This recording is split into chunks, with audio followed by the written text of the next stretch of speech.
Richard's Two Uses of Language.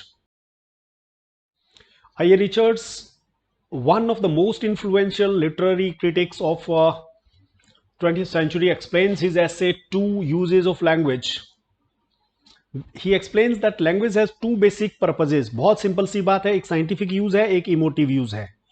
Originally ये एक lecture था which forms the foundation of his theory of literary criticism, जिसने new criticism को और IA. Richards के प्रैक्टिकल क्रिटिसिज्म को बहुत प्रभावित किया. Scientific and the emotive are two uses of language. First one is meant to convey information. Scientific use जो है language का वो है to convey information. It is logical, it is precise, it is factual.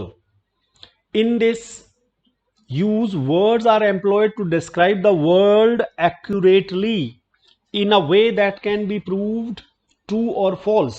एक ऐसी language जो precisely, accurately 2 foot लंबी pipe है तो 2 फुट लंबी पाइप है, और छोटी चीजें अगर 2 ग्राम है तो 2 ग्राम है, ट्रू और फॉल्स जो साबित हो सके.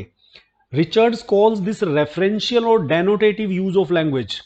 इस यूज को वो रेफरेंशियल, साइंटिफिक, डेनोटेटिव यूज कहता है. जैसे water boils at 100 degree celsius, it is a scientific fact, it is clear and correct. 99 पे नहीं, 101 पे नहीं, 100 डिग्री सेल्सियस. तो ये ट्रू और फॉल्स की कैटेगरी वाला है, साइंटिफिक यूज है. Richard says that in scientific use language aims to be referential to provide truth. अब इसमें बात तो 2 ही सेंटेंसेस की है. साइंटिफिक यूज जो है वो इंफॉर्मेटिव यूज है, करेक्ट वाला यूज है, फैक्चुअल यूज है. इमोटिव जो है इमेजिनेशन मिक्स हुआ है. लेकिन 2-4 बातें ध्यान रखनी है जिससे आप क्वेश्चन की लेंथ को कंप्लीट कर सको. In contrast, emotive or poetic use of language does not aim to inform but to stir feelings. Aim क्या रहता है? जहां साइंटिफिक यूज का एम है इन्फॉर्म करना, पोइटिक लैंग्वेज का यूज है फीलिंग्स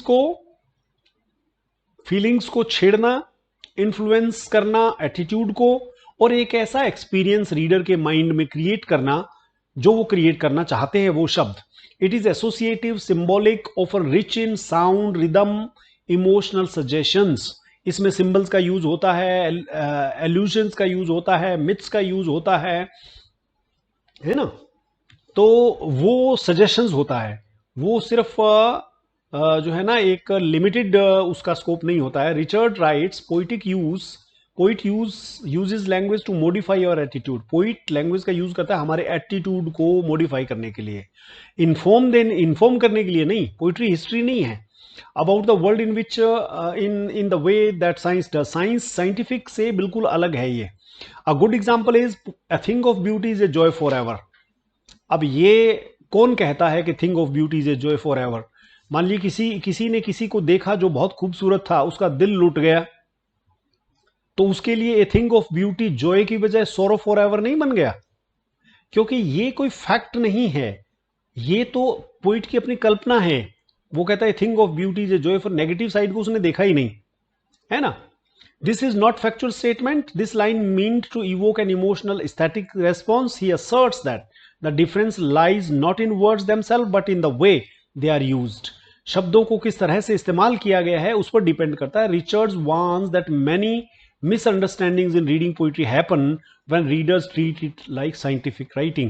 अगर आप पोइटिक की लैंग्वेज को साइंटिफिक लैंग्वेज की तरह समझोगे तो बहुत गुना हो जाएगा, मिसअंडरस्टैंडिंग हो जाएगी. They try to find factual truth in poetry. वो कहते हैं कि दिखाओ हमें कुबला खान का किला कहाँ है ना. Missing it's emotional and imaginative value. वो इमोशनल और इमेजिनेटिव वैल्यू को नहीं जानते हैं. अब जो आदमी कोई जीवन में लिटरेचर पढ़ता ही नहीं है, क्या उसके किसी काम की नहीं है? जी नहीं. जितने गाने आप सुनते हैं, जितनी फिल्में आप देखते हैं, जितने सीरियल, वेब सीरीज देखते हैं, दुनिया में जो कुछ देखते हैं, अच्छे अच्छे भाषण सुनते हैं, भाषण जो आपको साइंटिस्ट को भी बड़ा पसंद आता है, अरे वाह यार क्या बोलता है. वो कैसे बोलता है? क्योंकि उसकी लैंग्वेज में पोइटिक टच है ना. उसकी भाषा उसको अच्छी लगती है, जिसमें एग्जाजरेशंस होते हैं, जिसमें एम्बेलिशमेंट होता है, ऑर्नामेंटेशन होता है, कंपैरिजंस होते हैं. तो in addition to this scientific language is denotative, focusing on the literal meaning. मतलब बात वही है जो हम पहले से बता रहे हैं, उसको थोड़ा एक्सप्लेन कर रहे हैं कि डेनोटेटिव है, लिटरल मीनिंग होता है. पोइटिक लैंग्वेज में कॉनोटेटिव होती है, इसमें सिंबॉलिक एसोसिएटिव मीनिंग होता है। जैसे हम मैं बात करूं गुलाब की, तो साइंटिफिक लैंग्वेज में is a type of flower जिसमें इतने पीटल्स हो सकते हैं, मल्टी कलर्स हो सकते हैं, ब्लैक के सिवाय सारे कलर्स के हो सकते हैं। तो लेकिन लिटरेरी लैंग्वेज में it is a symbol of love, है ना। तो लव का है, इटर्नल ब्यूटी का है, ब्यूटी का है, पता नहीं किस चीज का सिंबल हो सकता है। Language in the scientific mode is referential, scientific में रेफरेंशियल रहता है, मतलब meaning it points to real world objects और facts. On the other hand poetic language जो होती है वो अफेक्टिव होती है, design to affect the reader emotionally और साइकोलॉजिकली। किसी भी आदमी को यूं कह के उसके पास तो 100 घोड़ों की ताकत है, अब 100 घोड़ों में कितनी ताकत होती है, ये इमोशनली या साइकोलॉजिकली उसको अफेक्ट करने की कोशिश है। The meaning of scientific language is fixed, verifiable होता है और सिंगल इंटरप्रिटेशन होती है उसकी। लेकिन पोइटिक लैंग्वेज जो है उसकी सिंगल इंटरप्रिटेशन नहीं हो सकती। रोड नॉट टेकन, 100 रीडर को दो 100 इंटरप्रिटेशन निकलेंगी। लैंग्वेज फ्लूड होती है, इंटरप्रिटेटिव होती है, सब्जेक्ट होती है, changing from reader to reader. Poetic में ऐसा होता है।